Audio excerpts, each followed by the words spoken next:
Toutes les recettes de petits déjeuners salés et protéinés que je vois sur internet sont truffées de produits animaux. Des œufs, du saumon, du bacon, du jambon et j'en passe. Et tout ça, ça a un impact non négligeable sur votre budget course, sur la planète et sur le bien-être des animaux. Alors aujourd'hui, je vous propose quelque chose de totalement différent. Des petits déjeuners salés et protéinés 100% végétaux. Des galettes de légumes croustillantes à la coréenne. Une pizza express à la poêle riche en fibres et en légumes. Un wrap ultra gourmande à la tapenade de tofu ou encore un porridge de quinoa crémeux à souhait. Voici les 4 recettes ultra gourmandes que vous allez découvrir dans cette vidéo. Parce que oui, il est possible de manger salé et protéiné dès le petit déjeuner, le tout sans aucun produit animaux. Alors si ça t'intéresse, c'est parti!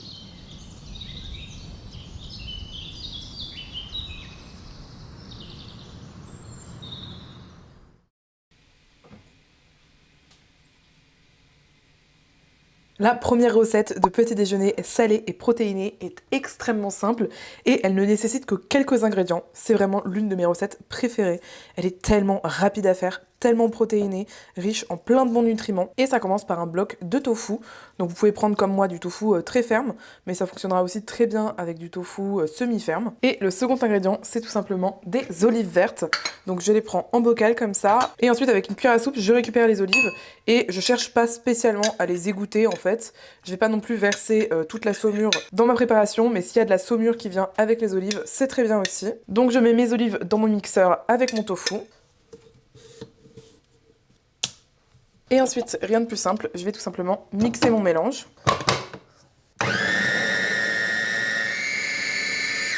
Et je vais ajouter de l'huile d'olive dans mon petit récipient ici, qui permet tout simplement de disperser en filet l'huile d'olive pendant que je mixe. Et je mixe à nouveau. En littéralement 2 minutes, j'ai ma tartinade qui est déjà prête. C'est vraiment une tartinade de tofu façon un petit peu tapenade. C'est hyper bon, ça permet de faire comme une tapenade mais en plus économique et beaucoup plus protéiné. Et comme vous le voyez, c'est vraiment extrêmement rapide à faire. Il y a juste 2 ou 3 ingrédients. À ce stade, je goûte et si je décide qu'il y a besoin d'un peu plus d'olive par exemple ou d'un peu plus d'huile d'olive, ben j'en rajoute. Mais là, c'est juste parfait. Et on va pouvoir passer au montage de notre petit déjeuner. Donc je prends pour ça un wrap. Le mien est plutôt petit et surtout il est protéiné. Ça peut s'acheter en magasin et c'est vraiment très intéressant puisque je crois que dans ce wrap il y a plus de 7 grammes de protéines. Ensuite j'ajoute ma tartinade, ma sorte de tapenade au tofu protéiné. Donc ça c'est vraiment la base de tout mon wrap. Ça va être tellement bon avec le côté salé là de l'olive. J'ajoute également de la salade, donc je prends la salade qu'il y a dans mon frigo, je la lave et je la mets. Et ensuite on pourrait totalement s'arrêter là. Et moi je vous conseille de mettre un petit peu de simili-thon. Donc soit vous le faites vous-même, il y a une recette que je vais vous mettre à l'écran, que vous pouvez aller voir, que j'ai confectionnée. Soit comme moi ici, vous l'achetez. Soit vous avez une autre méthode encore, c'est tout simplement d'écraser des pois chiches avec un petit peu de mayonnaise vegan et tout simplement des algues réduites en petits morceaux. Ça fonctionne aussi très très bien. Là c'est une base de PST aux algues en gros, et c'est bien évidemment totalement facultatif, mais c'est juste excellent. Ensuite j'y mets un petit filet d'huile d'olive, et parfois je mets aussi un filet de jus de citron, et ensuite je viens tout simplement fermer mon énorme wrap hyper gourmand pour le petit déjeuner. Aujourd'hui je l'ai bien garni, donc en général je le prends sur le pouce comme ça. Je vais faire ma balade le matin et je le mange en même temps, mais on peut très bien sûr le manger à la maison et regardez-moi ce résultat. Je vous jure que c'est ultra gourmand, ultra savoureux, c'est tellement satisfaisant et surtout ça je peux vous assurer que ça va vous caler 4 ou 5 heures. Je vous jure que ça cale énormément avec toutes les protéines et les bons nutriments qu'il y a à l'intérieur. C'est une recette qui est ultra rapide à préparer le matin, vraiment en 5 minutes c'est prêt, c'est ultra satisfaisant. J'espère trop que vous testerez cette recette.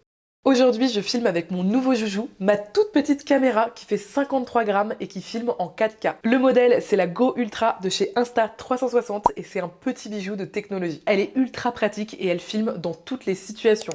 Dehors, dedans, sous l'eau, dans les airs. Si vous faites un sport extrême, elle peut même se fixer sur le harnais de votre chien pour que vous puissiez voir exactement ce qu'il voit. En cuisine, sur votre tête, autour de votre cou. Bref, les utilisations sont presque infinies et elle est ultra facile à utiliser. Et ce, même si vous n'avez jamais filmé de votre vie. Déjà, c'est une caméra main libre qui se fixe sur n'importe quelle surface grâce au fait qu'elle est aimantée. Ça permet de filmer depuis n'importe quel angle sans trépied et surtout en gardant les mains totalement libres pour que vous puissiez continuer votre activité en oubliant la caméra. Et malgré sa toute petite taille, la qualité de la vidéo est vraiment impressionnante. L'image est très nette, très fluide avec un ultra grand angle qui permet de capter de superbes vidéos, le tout en 4K et 60 fps. En plus, je peux filmer à l'horizontale ou à la verticale, juste en tournant la caméra sans réglage compliqué. Cette caméra, je la conseille bien sûr aux personnes qui s'y connaissent, mais aussi et surtout aux personnes qui sont débutantes, voire qui n'ont jamais filmé de leur vie, parce qu'elle est ultra intuitive à utiliser et surtout très intelligente. En fait, quand vous filmez, elle choisit pour vous le meilleur mode, et ce, même quand la luminosité est faible. Quand vous avez la caméra, vous avez aussi une application qui vient avec, et sur cette application, vous pouvez donner vos rushs en vrac, et en seulement un clic, elle vous génère une vidéo super bien montée. En plus, et malgré le fait qu'elle est minuscule, elle a une super bonne autonomie, jusqu'à 200 minutes, sachant que dès qu'elle perd en batterie, vous pouvez la charger à 80% en seulement 12 minutes. Et la bonne nouvelle, c'est qu'avec mon code qui s'affiche à l'écran, vous avez moins 15% sur le site d'Insta360, et notamment sur la Go Ultra, mais aussi sur la Go 3S.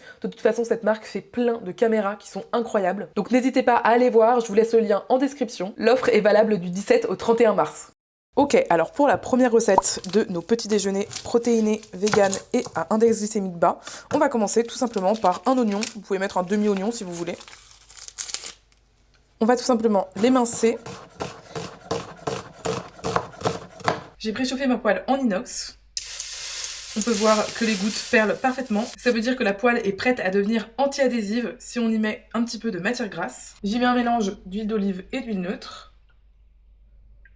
Et j'ajoute mes oignons. Je sale un petit peu. Je baisse le feu et je mélange. Je laisse cuire les oignons pendant que moi je m'occupe de mes champignons. Je vais tout simplement les émincer, pas trop finement, parce qu'on va les faire cuire un certain temps et je veux pas qu'ils se défassent. On va pouvoir ajouter les champignons à la poêle. J'augmente le feu à nouveau, je mélange un bon coup. Je laisse les champignons cuire tranquillement à couvert. Et on va pouvoir passer au cœur de cette recette, qui est donc le quinoa. Parce que oui, on va réaliser un porridge salé de quinoa qui sera bien protéiné, avec tous les acides aminés essentiels pour bien commencer la journée. Et vous pouvez le voir aux quantités qu'on cuisine là, c'est vraiment pour plusieurs petits déjeuners. Donc l'objectif, c'est de le faire un petit peu à l'avance. Mais justement, pour gagner du temps, si vous le faites quand même un matin, pour ensuite en avoir pendant plusieurs matins, mon astuce, c'est tout simplement de faire tremper dès que vous vous réveillez, voire la veille si vous y pensez, votre quinoa dans de l'eau bouillante. Vous prenez comme ça un contenant qui est résistant à la chaleur et ensuite vous laissez juste le temps de vous préparer le matin ou bien toute la nuit et le quinoa aura commencé à pré-cuire, ce qui est super intéressant en termes de gain de temps. J'ai bien rincé le quinoa que j'ajoute dans ma poêlée. Ok, donc j'ai changé de casserole parce que l'autre était trop petite. Je viens ajouter de l'eau bouillante, l'équivalent de 2 gousses d'ail, du bouillon de légumes. Le mien n'est pas salé parce que je préfère saler comme je le souhaite en plus. Et là, on a tous les ingrédients principaux de notre porridge salé. Donc je mets sur feu moyen et je vais tout simplement laisser cuire à bouillonnement comme ça, en remuant de temps en temps pendant environ 10 minutes. Avec la méthode de l'eau bouillante sur le quinoa, il n'y a pas besoin de beaucoup plus de temps pour le cuire. Alors, on pourrait tout à fait s'arrêter ici, mais moi, j'ai bien envie de faire une petite huile verte, donc à base d'herbe. Si comme moi, vous avez envie d'ajouter quelque chose d'encore plus fancy à ce petit déjeuner salé, je vous invite vraiment à tester. Donc pour ça, il vous faut du persil, que j'ai donc lavé, et j'ai récupéré uniquement les feuilles. Également de la menthe, pareil, sans les tiges. Le jus d'un demi-citron. Et ensuite, je complète avec de l'huile d'olive. La petite pincée de sel. Et on va tout simplement mixer.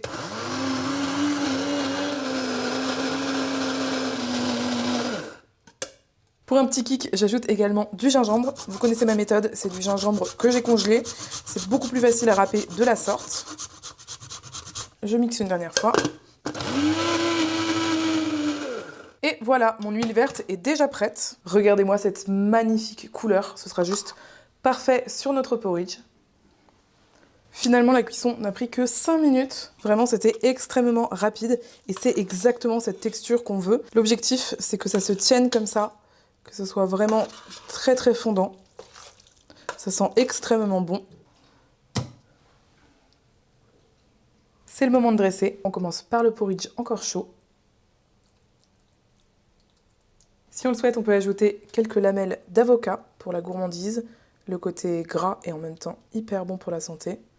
Également de la feta vegan qui va fondre au contact du porridge encore chaud.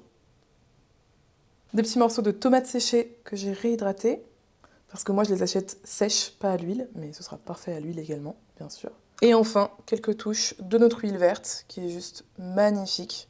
Sans oublier la touche finale, la petite fleur de sel, juste un petit peu pour relever toutes les saveurs. Un dernier filet d'huile d'olive.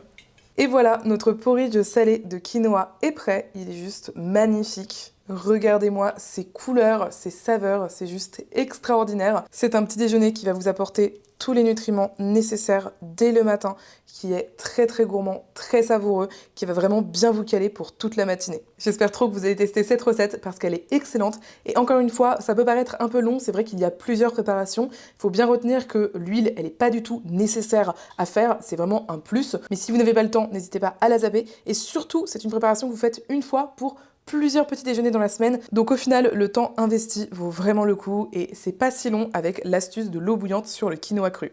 Si t'es arrivé jusqu'ici dans la vidéo, déjà merci beaucoup, ça veut dire qu'elle te plaît. Donc pour me le faire savoir, n'hésite pas à laisser l'emoji pizza dans les commentaires. Aussi, tu peux cliquer sur la flèche partager juste en dessous, même si tu partages pas après, ça m'aide énormément à avoir plus de visibilité sur la vidéo. Donc merci beaucoup aux personnes qui le feront.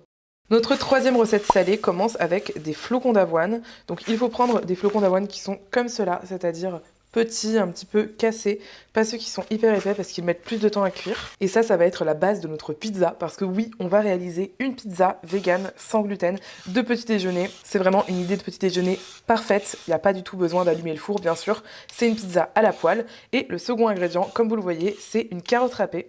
Ensuite j'ajoute un petit peu d'herbe de Provence pour donner un bon goût à la pâte à pizza, une pincée de sel, et je complète avec un petit peu d'eau chaude. Ça va activer le côté mucilagineux des flocons d'avoine et ça va nous permettre de former une belle pâte. Voilà, donc en quelques secondes, on a une belle pâte qui se forme. Vous voyez, même si elle est sans gluten, elle se tient parfaitement. Je fais chauffer ma poêle sur feu moyen fort. Il faut quand même qu'elle soit assez chaude pour saisir un petit peu notre pâte à pizza, entre guillemets. Et ensuite, je vais prendre mon bâton de pâte comme ça. J'utilise toujours mon gant pour pas que ça colle. Et je viens écraser comme ça la pâte à pizza directement dans ma poêle.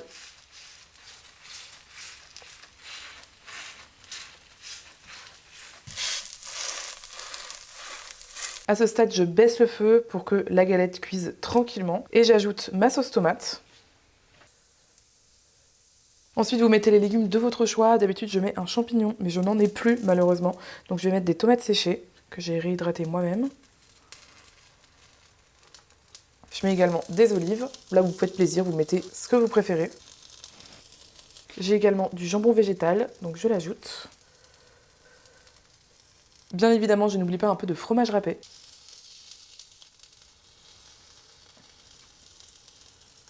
Un dernier petit coup d'herbe de Provence.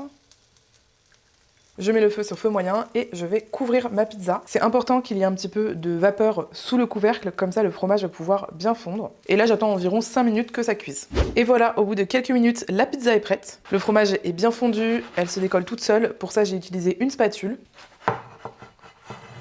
J'aime bien la mettre sur ma planche à découper pour pouvoir facilement la découper avec une roulette à pizza. Alors je tiens à préciser que j'ai oublié totalement de retourner la pâte à pizza, mais normalement d'abord je la mets à griller d'un côté, ensuite avec une spatule je la retourne et après je mets toutes les garnitures. Donc là elle est un peu moins cuite que ce qu'elle devrait être, juste gardez ça en tête.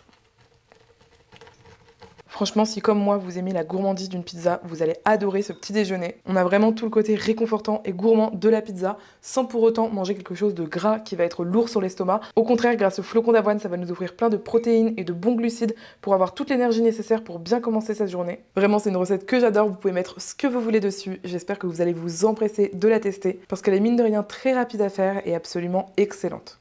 Vous avez vu, la Go Ultra est vraiment impressionnante et surtout trop pratique en mode main libre. Alors certes, je peux filmer d'un peu n'importe où grâce au fait que la caméra est aimantée, mais je peux aussi filmer de plein d'autres façons grâce aux accessoires qui sont disponibles sur le site d'Insta360. Il en existe plein pour filmer dans toutes les situations, moi je vous présente mes 3 préférés. Tout d'abord, il y a le pendentif aimanté main libre que je viens de mettre devant vos yeux. Vous l'enfilez comme un collier, vous le mettez sous vos vêtements et ensuite vous pouvez fixer votre caméra sur votre torse en mode vraiment POV main libre. Par exemple, en cuisine, je l'utilise beaucoup quand je mets quelque chose au four. Ça vous permet d'avoir un plan de qualité qui est stable, qui est joli, qui est naturel, le tout sans avoir à tenir la caméra. Ensuite, il y a le support pivotant qui permet de fixer la caméra n'importe où, même si c'est pas aimanté, par exemple sur une table, sur une vitre, sur un plan de travail. Et enfin, il y a le mini trépied 2 en 1 qui fait à la fois trépied, mais aussi perche. C'est vraiment ultra pratique quand vous voulez prendre des plans de haut. La perche n'apparaît pas du tout à l'écran et ça vous permet de prendre des plans type drone. Les drones ne sont pas acceptés partout, ils sont pas discrets non plus, alors que là c'est beaucoup plus discret et polyvalent. Si ça vous tente de tester la caméra, je vous remets mon code à l'écran pour avoir moins 15% sur tout le site. Attention, le code est limité, donc n'hésitez pas à cliquer sur le lien en description pour découvrir tout ça.